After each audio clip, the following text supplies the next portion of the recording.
ഇന്നത്തെ experiment asynchronous decade counter അല്ലെങ്കിൽ mode 10 counter. ഈ കാണുന്നതാണ് circuit setup. 4 JK flip flops വെച്ചിട്ടാണ് ഈ സർക്യൂട്ട് വയർ ചെയ്യുന്നത്. 7476 IC. അസിൻക്രണസ് കൗണ്ടർ എന്ന് പറഞ്ഞാൽ അതിൻ്റെ ഒരു പ്രത്യേകത അല്ലെങ്കിൽ അതിൻ്റെ അസിൻക്രണസും സിൻക്രണസും തമ്മിലുള്ള വ്യത്യാസം എന്ന് പറഞ്ഞാൽ ഫസ്റ്റ് ഫ്ലിപ്പ് ഫ്ലോപ്പിൻ്റെ ഔട്ട്പുട്ട് Q0 ആയിരിക്കും. നെക്സ്റ്റ് ഫ്ലിപ്പ് ഫ്ലോപ്പിൻ്റെ ക്ലോക്കായിട്ട് ആക്ട് ചെയ്യുക അല്ലെങ്കിൽ അതിലേക്ക് കണക്ട് ചെയ്യുക. ഈ വയറിങ്ങിൽ കാണുന്നത് പോലെ Q0 directly connected to next Q1ൻ്റെ ക്ലോക്ക് പൾസിലേക്ക്, അതുപോലെ Q1 കണക്റ്റഡ് ടു നെക്സ്റ്റിൻ്റെ ക്ലോക്ക് പൾസ്. ഇനി ഈ സർക്യൂട്ട് നമുക്ക് നോക്കാം. ഇതിലെല്ലാ പ്രീസെറ്റ് സ്വിച്ചുകളും കൂടി +5 വോൾട്ടിലേക്ക് കണക്ട് ചെയ്തിട്ടുണ്ട്. പിന്നെ Q1 Q0 Q1 Q2 Q3 ആണ് ഔട്ട്പുട്ട്സ്. പിന്നെ ഇതിൽ വരുന്നത് ഒരു NAND ഗേറ്റാണ് വെച്ചിട്ടുള്ളത്. അതെന്തിനാണെന്നുള്ളത് നമുക്ക് ട്രൂത്ത് ടേബിൾ വർക്കിംഗ് പറയുമ്പോൾ പറഞ്ഞു തരാം. ഡെക്കേഡ് കൗണ്ടർ എന്ന് പറഞ്ഞാൽ 10 സ്റ്റേറ്റ്സ് ആണ് ഉണ്ടാവുക, അതായത് 10 സ്റ്റേറ്റ്സ് 0 തൊട്ട് 9 വരെ. 0 1 2 3 2 അപ് ടു 9. ദെൻ 9 കഴിഞ്ഞാൽ നെക്സ്റ്റ് സ്റ്റേറ്റ് വീണ്ടും 0 ആയിരിക്കും. അങ്ങനെയാണ് ഡെക്കേഡ് കൗണ്ടർ വർക്ക് ചെയ്യുക. ഇതാണ് ഡെക്കേഡ് കൗണ്ടറിൻ്റെ ട്രൂത്ത് ടേബിൾ. ഓരോ ക്ലോക്ക് പൾസിനനുസരിച്ചുള്ള Q3 Q2 Q1 Q0 outputs ആണ് ഈ കാണുന്നത്. ഓരോ ക്ലോക്ക് പൾസ് അനുസരിച്ചും 1 2 0 തൊട്ട് 9 വരെ കൗണ്ട് ചെയ്യും. 9 കഴിഞ്ഞാൽ പിന്നത്തെ സ്റ്റേറ്റ് ഓട്ടോമാറ്റിക്കലി വരേണ്ടത് 1 0 1 0, അതായത് 10 ആണ് വരേണ്ടത്. Q3 Q1 ഹൈ ആയിരിക്കും, ബാക്കി 2 ബിറ്റും ലോ ആയിരിക്കും. ഇതിന് പകരം നമുക്ക് എന്താണ് വേണ്ടത്? 9 കഴിഞ്ഞാൽ നേരെ 0ലേക്ക് ഇത് റീസെറ്റ് ചെയ്യണം. ആ റീസെറ്റിംഗ് നടക്കാൻ വേണ്ടിയിട്ടാണ് നേരത്തെ നമ്മൾ സർക്യൂട്ടിൽ കണ്ട NAND ഗേറ്റ് യൂസ് ചെയ്യുന്നത്. NAND ഗേറ്റിൻ്റെ ഇൻപുട്ട്സ് ആയിട്ട് നേരത്തെ നമ്മൾ കണ്ട 10ൽ അതായത് 1010ൽ വരുന്ന ഈ 2 1, അതായത് Q3 Q1 ബിറ്റുകളെ NAND ഗേറ്റിൻ്റെ ഇൻപുട്ട്സ് ആയിട്ട് കൊടുത്തിട്ടുണ്ട്. ഇതിൽ സർക്യൂട്ട് നോക്കിയാൽ കാണാം Q3 കണക്റ്റഡ് ടു NAND ഗേറ്റിൻ്റെ ഒരു input, then Q1 connected to NAND ഗേറ്റിൻ്റെ അടുത്ത ഇൻപുട്ട്.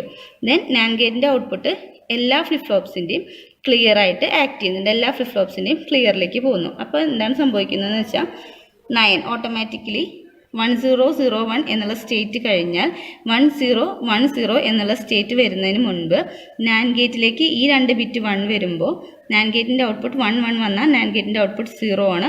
ആ 0 വെച്ചിട്ട് എല്ലാ ഫ്ലിപ്പ് ഫ്ലോപ്സിൻ്റെ ഔട്ട്പുട്ടും എല്ലാ ഫ്ലിപ്പ് ഫ്ലോപ്സും ക്ലിയർ ചെയ്യും. അപ്പോൾ എല്ലാ ഫ്ലിപ്പ് ഫ്ലോപ്സിൻ്റെ ഔട്ട്പുട്ടിൽ 0 0 0 0 വരും. ദെൻ അത് 0 0 0 1 എന്ന് പറഞ്ഞ് ഡയറക്റ്റ്ലി കൗണ്ട് ചെയ്ത് പോകും. ഇങ്ങനെയാണ് ഈ സർക്യൂട്ട് വർക്ക് ചെയ്യുന്നത്. ഡെക്കേഡ് കൗണ്ടറിൻ്റെ വയേർഡ് സർക്യൂട്ടാണ് കാണുന്നത്. 2 JK ഫ്ലിപ്പ് ഫ്ലോപ്സ്, അത് 7476 IC, ഒരു NAND ഗേറ്റും ആണ് ഈ കാണുന്നത്. നമ്മൾ ഇത്ര നാൾ ട്രെയിനർ കിറ്റിൽ ബ്രെഡ് ബോർഡിൽ വെച്ചിട്ടാണ് നമ്മൾ കണക്ഷൻസ് ചെയ്തിരുന്നത്. ഇന്ന് നമ്മൾ ചെയ്തിട്ടുള്ളത് സിപ്പ് സോക്കറ്റിൽ വെച്ചിട്ടാണ് കണക്ഷൻ ചെയ്തിരിക്കുന്നത്. ഇത് വ്യത്യാസമൊന്നുമില്ല, ബ്രെഡ് ബോർഡിനേക്കാളും കുറച്ചും കൂടി ഈസി ആയിട്ട് നമുക്ക് വയർ ചെയ്യാൻ ഈ സോക്കറ്റ്സ് യൂസ് ചെയ്യാം. ഇങ്ങനത്തെ 4 സോക്കറ്റ്സ് ആണ് ഒരു ട്രെയിനർ കിറ്റിനുള്ളത്. ഇതിൽ നിങ്ങൾക്ക് ഇതിന് ചുറ്റും നോക്കിയാൽ കാണാൻ പറ്റും 16 പിൻ IC വരെ വെക്കാവുന്ന ഒരു സോക്കറ്റാണിത്. ഈ സോക്കറ്റിന് ചുറ്റും അതിൻ്റെ പിൻ നമ്പേഴ്സ് അടയാളപ്പെടുത്തിയിട്ടുള്ള സ്പ്രിങ്ങുകൾ കാണാൻ പറ്റും. ഇവിടെ കണ്ടോ 1 2 3 4 8 വരെ ഇവിടെ, പിന്നെ 9 തൊട്ട് 16 വരെ ഇവിടെ. പിന്നെ ഇവിടെ ഒരു +5 വോൾട്ടിൻ്റെ ഒരു സ്പ്രിങ്ങും ഉണ്ട്, ഒരു ഗ്രൗണ്ടിനുള്ള സ്പ്രിങ്ങും ഉണ്ട്. അതായത് ഈ സോക്കറ്റിൻ്റെ പിൻ നമ്പേഴ്സിൻ്റെ ഈ സോക്കറ്റിൽ വെച്ചിരിക്കുന്ന ICയുടെ പിൻ നമ്പേഴ്സ് കറസ്പോണ്ടിങ് ആയിട്ട് ഈ ഓരോ പിന്നിൽ നിന്നും എടുക്കാം. അതായത് ഈ ICയുടെ ഫസ്റ്റ് പിന്നിൻ്റെ കണക്ഷൻ ഈ പിൻ നമ്പർ 1, ഈ സ്പ്രിങ് നമ്പർ 1ൽ നിന്ന് ഡയറക്റ്റ്ലി എടുക്കാം. അപ്പോൾ ബ്രെഡ് ബോർഡിൽ കണക്ട് ചെയ്യുന്നതിനേക്കാളും ഈസി ആയിട്ടും കുറച്ചും കൂടി ഫ്രീ ആയിട്ടും ഈ സോക്കറ്റ്സിൽ കണക്ട് ചെയ്യാൻ പറ്റും. അതുകൊണ്ടാണ് നമ്മൾ ഇതിൽ കണക്ട് ചെയ്തിട്ടുള്ളത്. ഇനി നമുക്ക് ഔട്ട്പുട്ട് വെരിഫൈ ചെയ്യാം. ഇതാണ് 4 outputs, Q3 Q2 Q1 Q0. നമുക്ക് ഓരോ ക്ലോക്ക് കൊടുത്ത് ഔട്ട്പുട്ട് വെരിഫൈ ചെയ്ത് നോക്കാം. ഇപ്പോഴത്തെ സ്റ്റേറ്റ് 0 0 0 0 ആണ്. നെക്സ്റ്റ് ക്ലോക്ക് പൾസിൽ എന്താവും നോക്കാം. 0 0 0 1. Next clock pulse 1 0. അതുപോലെ ഓരോ ക്ലോക്കിൽ എന്ത് വരുമെന്ന് നോക്കാം.